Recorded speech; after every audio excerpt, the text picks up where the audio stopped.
How do we make it easier to buy from us? I truly think that is the one question that we could be asking as product marketers that is going to help us really move the needle on revenue in our company. And I think a lot of companies in general, a lot of marketing teams don't ask this question and don't think about it enough. We're always trying to generate more leads, grow our pipeline, increase awareness of our product. But where you can have the biggest impact is actually making it easier for your buyers to understand your product, get behind the wheel, compare it against other alternatives, make a solid business case in their company to actually buy it. And these are things we're not doing. And I love this stat. April Dunford talks about it all the time.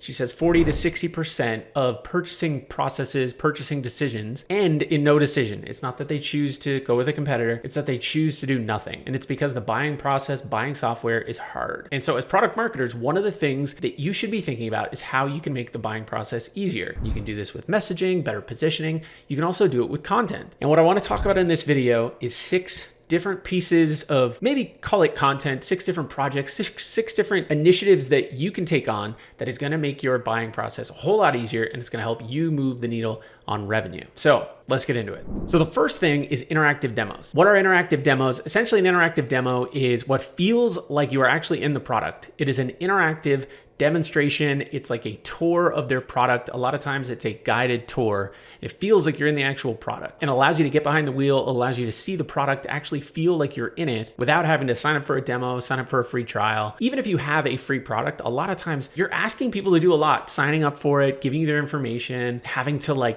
set it up, maybe integrate other tools and wait a while to see if part of the value is seeing reporting and stuff like that in your tool. They got to wait around. They got to invest time in actually seeing that, even if you're not charging them for it. So there's still friction. People just want to get behind the wheel and see it. And so interactive demos are a great way that you can let them see, feel your product, see what it's like when it's fully set up and they're actually getting value from it. So it gets them to that aha moment a lot faster. And a lot of times you can just embed these on your website. So this example here from Winter, this is their Learn How to Use Winter page, is such a good example of, yes, there are interactive demos here. There's also explainer videos, and they even have test examples. So Winter's like a messaging testing product, and you can see here they have test result examples that allow you to just get in.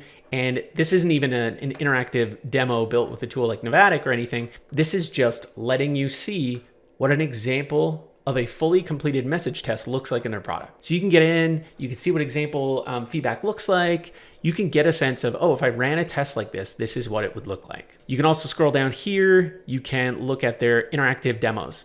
So very easy for you to be able to say, all right, let's get started. Let's see what it's like to actually use this thing. And it walks you through this guided tour. So very quickly you can get a sense of okay, this is what it's like actually setting up a message test in their product. There's also videos here, and videos are great too. Just a lot of times you have videos on your website, the engagement rate's a little bit lower. It's like 10 to 15% of people who come to your homepage would click and watch on a demo. At least that's the data that I've heard from actually a study that Winter did.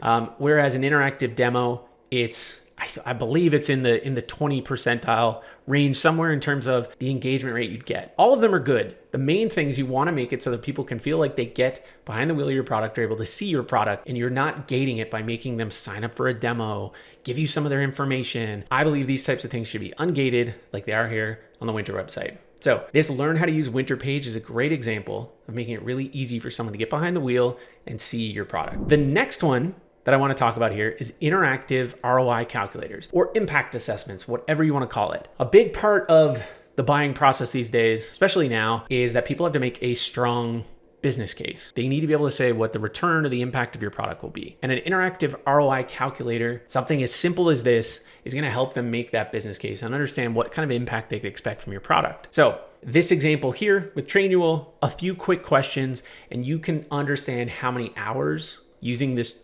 basically a product that helps you scale your training and kind of automate certain parts of your training process. It's going to save you hours, and it's going to save you money in the amount of hours that you'll save training people and ramping them faster and all that. So a great example, a very simple ROI calculator on your website. And then they actually link to an interactive demo, which is cool. But also this example from Quota Signal, this isn't even an ROI, like an interactive calculator. This is just a very clear explanation of their ROI calculation. And so they walk you through here how much ARR SaaS companies lose by mishiring AEs.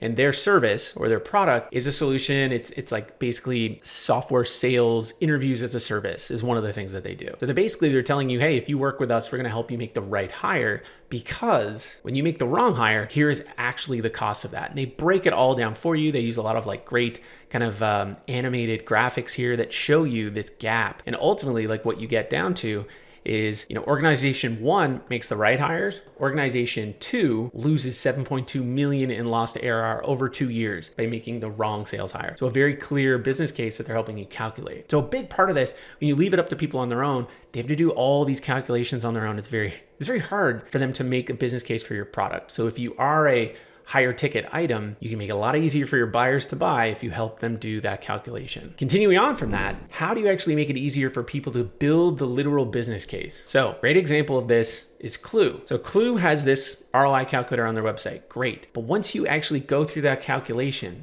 they've actually created a template that you can then plot those numbers in, and they've built the business case for you. So a lot of times when people are buying higher ticket products, they have to build a deck like this. They got to present it internally. They've got to circulate it. They got to present it to their boss, maybe their boss's boss. So how do you make that process easier? You build the template for them and you walk them through this. Not only does it make it easy, it also helps you coach them on what to say, because you want to make sure that when you're not in the room, they do a really great job of actually presenting that business case. So a very cool example here. If you are looking for a competitive intelligence product, you can use this business case template. You can plug your numbers that you've gotten from their ROI calculator, and they'll help you calculate your competitive revenue gap and what you can expect in terms of the value from something like Clue. So a very cool example of, the connection between helping them calculate the ROI, but then take the extra step, help them put that into a business case template. Another one is just having very clear, easy to understand comparison pages. Now, I know some people are for and against comparison pages. The way I like to think of a comparison page is, again, you are helping your buyer make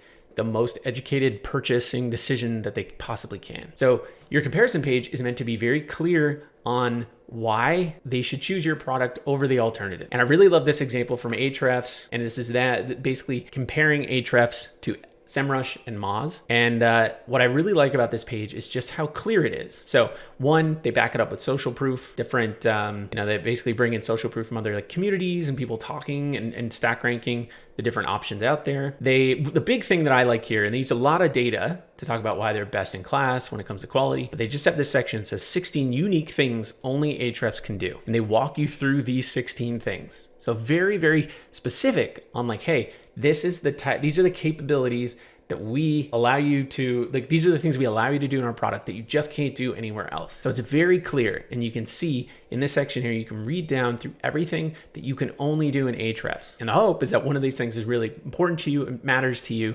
And obviously they talk about the benefits of these things as you're going through. But I really love this page and how specific it is. I think that's the key thing with comparison pages, is making it very easy for your buyers to read it and understand why they should choose your product. And I think that if you just don't mention your competitors at all, you have to understand that they are comparing you to alternatives. And if you don't help them do that comparison, then it's probably going to come down to your competitors helping them do that comparison. So again, buying is complicated. Buying processes are complicated. Make it easier for your buyer by helping them do the comparison. Second last thing I want to talk about here is onboarding. So onboarding is huge. A lot of times people have to wait to get into your product. They have to wait to buy it before they can get a sense of what onboarding is like what it feels like to onboard and set up your product. And I really love this Vitally Academy. This academy here has a number of different things. It has on-demand courses, but it has this Vitally Foundation section. And so even before you're a customer, this is all on their website. It's very easy to come into here and watch these videos, kind of go through this course on what it's like to use their product. And this is before you even set it up. A lot of times people will gate this stuff. They'll put it in some,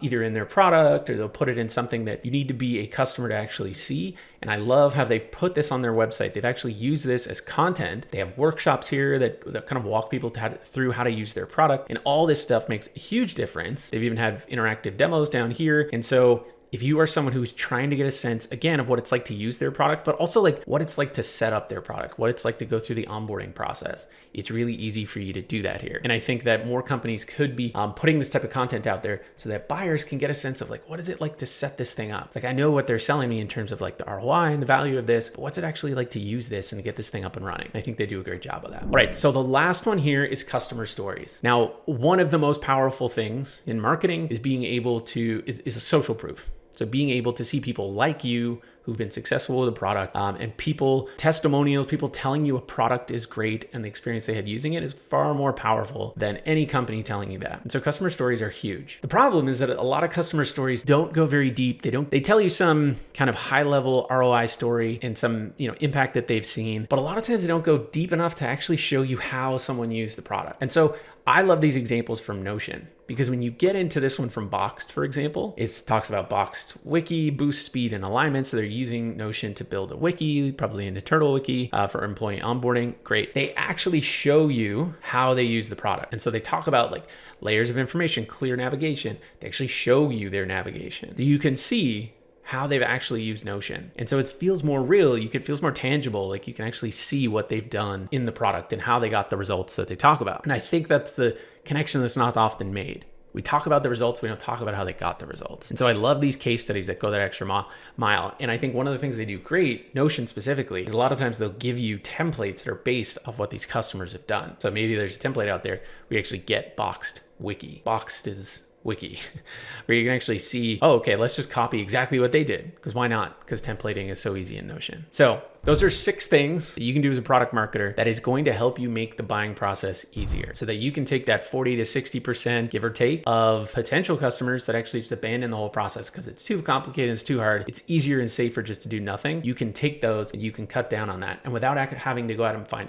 any new leads, right? Without having to go out and source any new pipeline, you can help your business increase revenue. And that is what we're all trying to do as product marketers. So hope you found this helpful. If you like these types of videos, I'm going to be doing more of these, talking about more practical, tactical things you can do as a product marketer to make an impact in your company. So subscribe to this channel to get notified of those new videos. And if you are a product marketer in a startup, if you're a solo product marketer or a founding product marketer, and you love inspiration and things like this, 2 things that you can do. One is go and sign up for my newsletter called PMM Files. I share 5 practical examples of product marketing every week that you can learn from. And if you're looking to level up as a product marketer, check out my coaching program for founding product marketers. All right, that's it for this video. We'll see you on the next one.